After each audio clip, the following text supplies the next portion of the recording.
Ganito lang ang ulam ko ngayon. Ito, papainit ko lang. Wala nang rekargado to. Once na naging kulay orange, pwede na yan. Kasi, kwanto hindi na kailangan ng mantika. Pwede naman, kaya lang hindi ako nagagamit ng mantika kasi. Kung hindi, kung may option naman na, na iba. Gaya nito, kunting tubig lang. Medyo kulay orange na yung iba. Balik rin natin. Haluhaluin natin. Walang mantika yan. Oh, ang ganda na, no? Mukhang pwede na, no? Kunting pa. Kunting halo pa ito, no? Wala nang manti-mantika niyan. Pwede na ito mamaya, mga 1 minute na lang. So, ayan.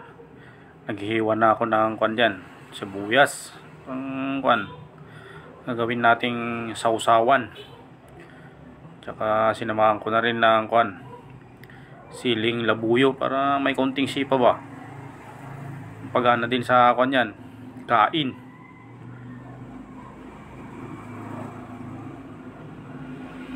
Pero sana maubos ko yan. Baka na naman. Sobrang anghang na naman. Minsan napaparami din talaga ako sa kain kasi pag may sili. So ayan, nilagyan ko lang ng kaunting toyo kung ano lang yung available dito sa kusina. Yun na yun. Kaunting toyo, tsaka kaunting kaunting suka. Siyempre, titikman natin kung anong kinalabasan ba. Masarap naman. Kaya medyo crispy siya. Mas. Kaya kain na tayo siyempre. Kanin. Sunod na dyan ang kanin. Para So, na tayo. Kain na tayo siyempre.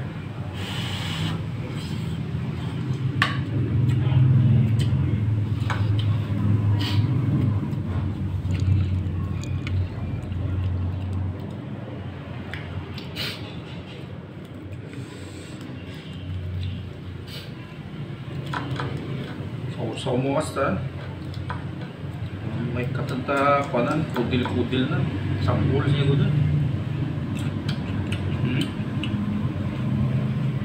Nalo.